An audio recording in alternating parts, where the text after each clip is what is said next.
I'm Scott Stornetta, and welcome to this edition of Our American Dreams, where we seek out from America those that we consider the most honest and wise, and invite them to talk about their own particular view of the American dream, what it means, what it's meant to them, who they admire as realizing it, and a continued dialogue on these matters, just designed to highlight the depth and breadth of America and those that we consider among the most honest and most wise. And with that as an introduction, welcome to the interview, Brian. Thank you. I'm very flattered and humbled to be selected. Um, well, that's what everybody says, but for whatever reason, here you are, and America would like to hear from you. I typically start off by asking if to stay out of the philosophical and not ask, you to opine on what the American dream is, but rather to say, is there someone that you've known personally, perhaps an ancestor or a relative of a previous generation, that you admire as one who epitomized realizing their American dream? As I've pondered this invitation and pondered where I find myself today, I've looked at I'll say, the connections that have brought me to where I am today. And the individual who resonates the most in that is my grandfather. My grandfather's parents were both immigrants. My great grandfather was from Switzerland. My great grandmother was from England, and they moved to the United States when they were young. Started their family in very humble circumstances.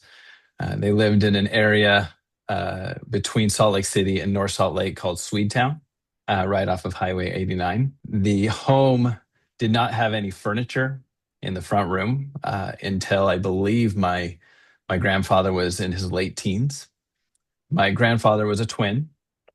He and his brother were put to work at age 6. So at age 6, they started their paper delivery job, where it was their responsibility to not only go and collect the papers and pay for the papers, but then distribute the papers, collect the funds from the individuals, and to give that back to the paper company. At age 13, they started working for a pharmacist in a pharmacy delivery business. From the early age in their years, their mother would send them to their uncle's home in Centerville, Utah, to help at the farm. So they spent their whole summer farming, ranching, and a lot of hard manual labor. And through this, at least as the stories tell, they were positive, they were supportive, they were rambunctious twins. There are a lot of very interesting stories. One story about when they were 6 years old and they figured out how to sneak themselves from Salt Lake City to Farmington, where there was an amusement park called Lagoon, and without their mother knowing, but found a way to get there. But always hardworking and always dedicated to supporting their family. Both of them went to West High School in Salt Lake City. High school wasn't their favorite thing, but they had a class about typesetting. Both of them went into that business and started a very successful typesetting business called Twin Typographers, which continued for many years, well past their passing. And again, just a story of coming from very humble circumstances, having the opportunity to work hard and grow and be successful. But the part that also I love from my grandfather's story is that when he was successful, he continued to support others. He helped support and build a camp that is still being used in the Uintas, financially and a lot of hours. He supported those around him that were in need. And so he never forgot where he came from. And he required his kids to live the same way. So his kids had to be hardworking. His kids were not, even though they were in a better financial state than he was, were not allowed to slack. They had to work hard. And I feel that helped transition to how I was raised. That's great. It's a wonderful story. And your grandfather's name was? Howard Gerber. That's great. That's great. Okay, well, you just almost provided the natural segue into my next question because you talked about how it influenced how you were raised. What about you? What about your life's encounter with the American dream? Problems, setbacks, successes, challenges. What has mattered to you, and what's the direction? So I fortunately have two wonderful parents, both of whom grew up in similar circumstances. So my grandfather Gerber was my mother's father. My father's situation was very similar to that, just uh, maybe not as extreme of a story, but both very hardworking. My father uh, graduated from the University of Utah and went in to be a financial consultant. But even though he was doing well, and I grew up in a very blessed situation, one that I'm very grateful for, he didn't let us know that we were in a blessed situation. He instilled hard work from a very young age. He did not believe in hiring out things, even though we probably should have on the painting side. When you looked around the house, we probably weren't the best painters. I remember many a morning on a Saturday morning at 7 a.m. being woken up with him running the weed whacker against my window, letting me know it was my time to get up and mow the lawn. We That's a uh, great image. it was constant. He decided at one point that he wanted to build a garage. Well, our house was up on the mountain, and his secretary's husband worked for a construction company, and they designed what I would refer to as a bunker type garage, completely made out of cement and rebar. And we did not dig out the part of the mountain next to the house, but we were responsible for learning how to frame the foundation, tie rebar, and do what was necessary to do. We had responsibilities around the house, whether it was our regular chores. We were very responsible for our own grades. And it instilled, I would say, a lot of what I needed when my father passed away when I was 17, Mm. was that I would been prepared by him at a younger time to know the things that were important, know hard work. He also taught me my faith, which is one to always grow and try to become better.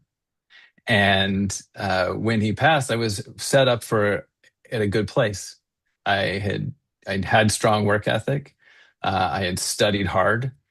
So then, when I was able to go to the University of Utah, I did well and was blessed to get into a good law school. And I would say that foundation has allowed me to be as successful as I am in my current career. Um, he also was a very calm individual. Um, there were times, it's funny, we always would be afraid of my dad. He wasn't one that believed in spanking, but you always thought he was going to. I don't know. He was very serious. But uh, there was just this sense of we did not want to disappoint him. And I try to carry that in a way with the people I work for. So whether it's my clients when I was in a law firm, or whether it's our current, president, CFO, I don't want, I'm not as concerned about them being mad about me. I just don't want to disappoint them. I want to do my best. And I've been fortunate to have so many different opportunities to do that.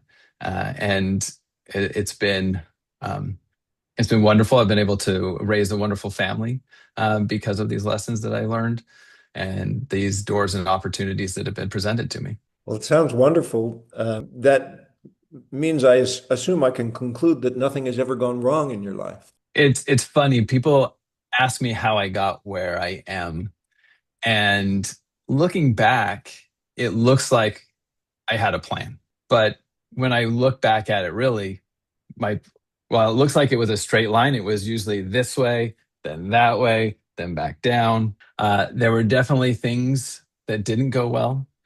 There were job situations that were less than ideal. I found myself in a situation where I was in a very um, unhappy work environment and found that I had to give up seniority, which is tough to do for a law firm lawyer to move to another firm. Start back So at the that bottom of the queue. I did get to start back at the bottom of the queue, but ultimately that ended up presenting me with a wonderful mentor there that helped open up other doors. We've had sicknesses in the family, we've had other struggles, but fortunately, in the end, like even though you go back, I've been fortunate to be able to progress throughout it all. You know, it sounds like your dad's no first spank policy was an example of kind of strength through deterrence. Never actually had to invoke, but you knew that there was always the capability. Well, I can't say never. There were two times, Okay. and both two times were very deserved by me. That's All all I'll right. say on Okay, great. that. Now, I tried to keep religion out of this interview, Mhm. but you invoked the University of Utah. We're going to let we're going to let that slide. I want to come back, if I could, just for a second, just on for me, a personal note to the passing away of your father at, an age when you kind of felt like you hadn't gotten enough of what you could get from him. I don't have that situation, that identical situation, but I do have a mentor that I had an all but too brief association with for just a few years.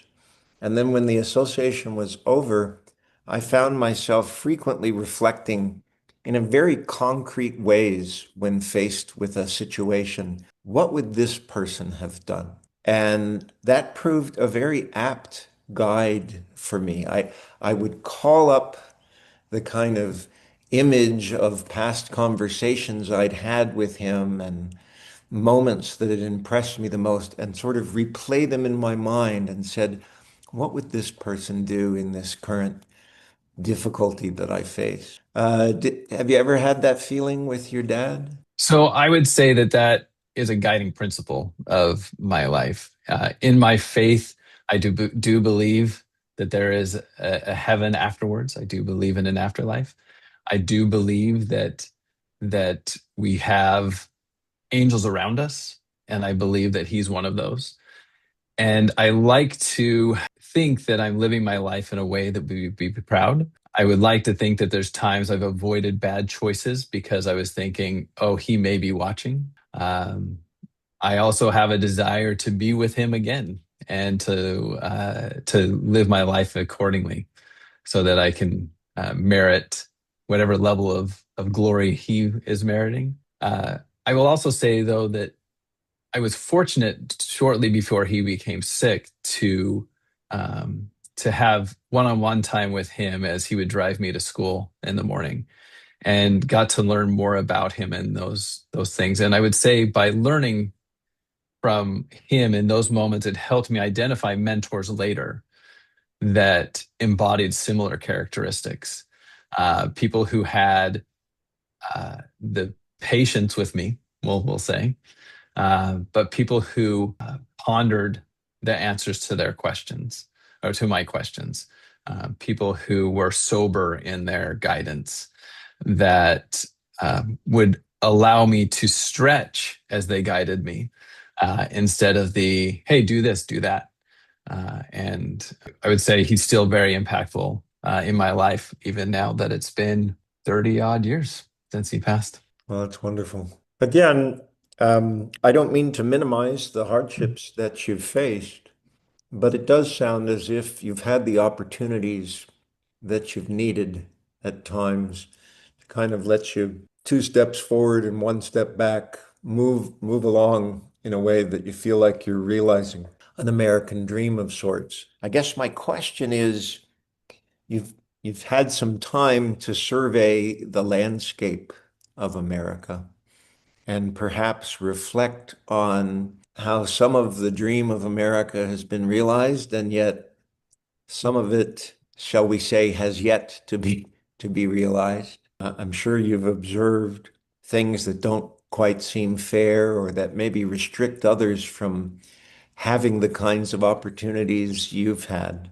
That leads us to our magic wand question. Okay.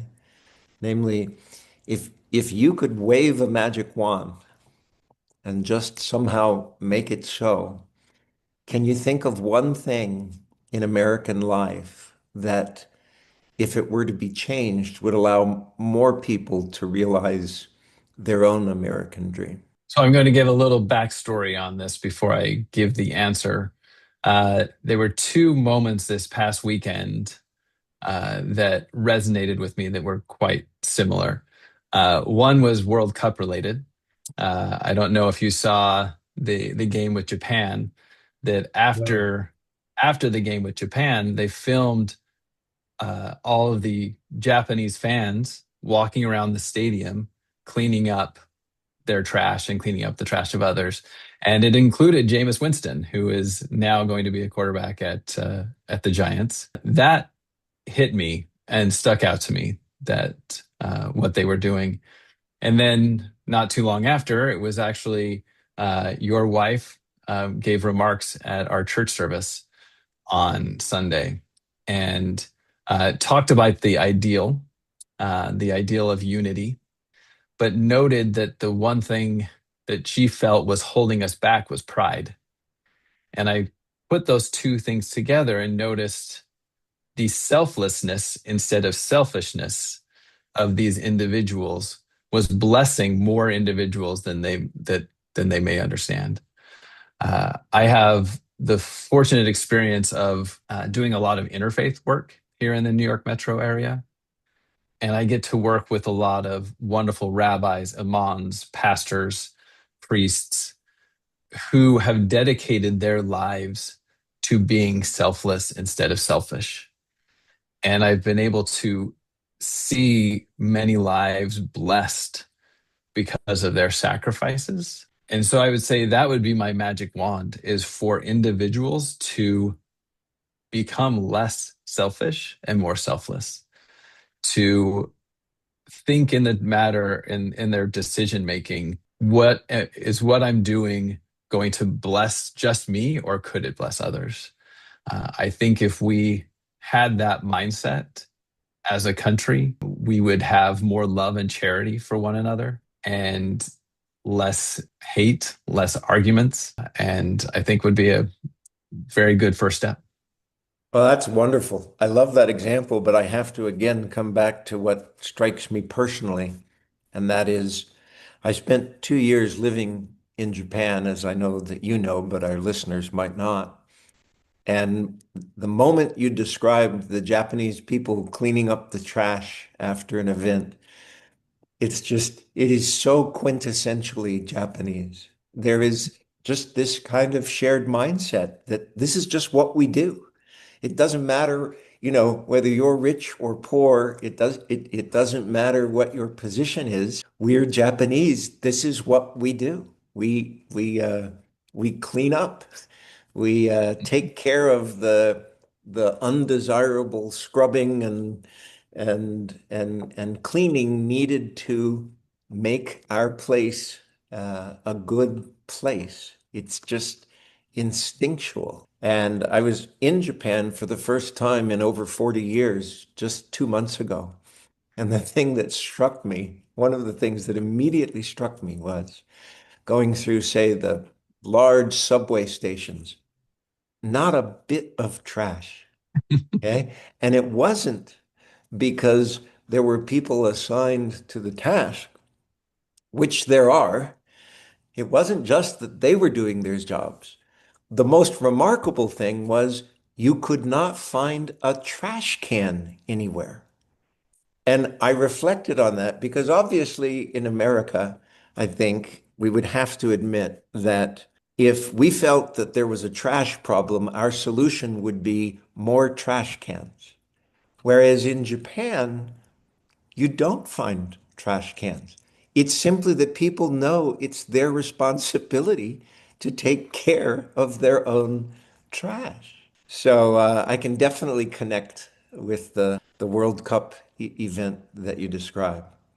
All right, we move on to the toughest of all the questions, and that is, again, we are trying to crowdsource the honest and wise across America. And we want to do it by ignoring people that we only read about in the media or traditional media or social media. We want to cut through anything that could be interpreted as just an image that someone is trying to project and instead ask each participant in these interviews to think of someone who, based on your personal knowledge of and interaction with, you consider to be the most honest and wise living individual that you can think of. Have you had a chance to think about that? I have, and I will say this, as you had suggested before, this was a it did take more pondering than maybe the other questions we discussed. But the individual that keeps coming to mind is a wonderful woman named Jennifer Wilcox. Uh, Jennifer, I've had the privilege of working with for the last 2.5 years in my church volunteer responsibility. Uh, and I have worked together to plan some very large events, including a large Forum on Faith that occurred last October and a very large women's conference that just occurred last month. She is a successful attorney. She has had some That's ups not and an downs. oxymoron there. No, no, I know, no.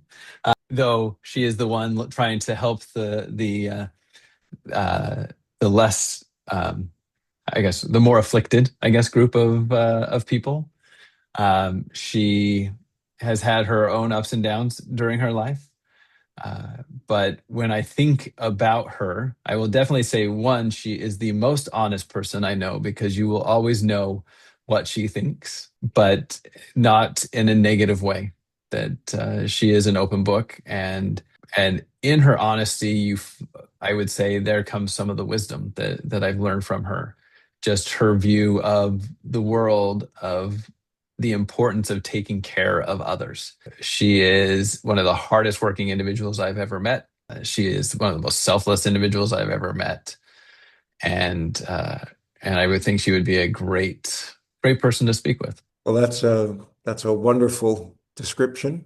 I'll see if we can't embarrass her by playing that brief description back to her in an attempt to ensnare her in future versions of this series. Well, Brian, it's been great. These are examples that you've given that I think create lasting memories, not just for you, but for me, and I hope for others that listen in. Last question is just an open-ended one. Any final thought you'd like to share with other Americans that will be viewing this in celebration of the 250th anniversary of the country? I appreciate the opportunity that this preparing for this podcast had to help me reflect on things that I've probably forgotten about, to help me reflect on how blessed I have been to have the wonderful parents, grandparents that I've had, to be how blessed I've been to be in the situations I've been in. But it's also helped me reflect as well that, as you noted before, that this hasn't been the case for everybody else.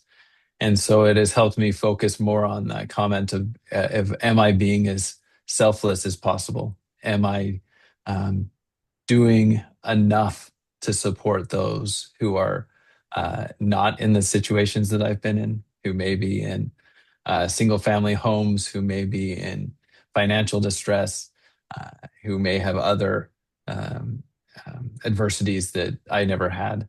And I think that's really what the American vision should be, which is to find those, to bring them up, and to try and bless everybody with what the American dream can offer. I can't think of a better one-liner to say in response, so I'll call it a day at that. Thank you very much, Brian, for being a participant today, and I hope we can get your message out to a wide audience.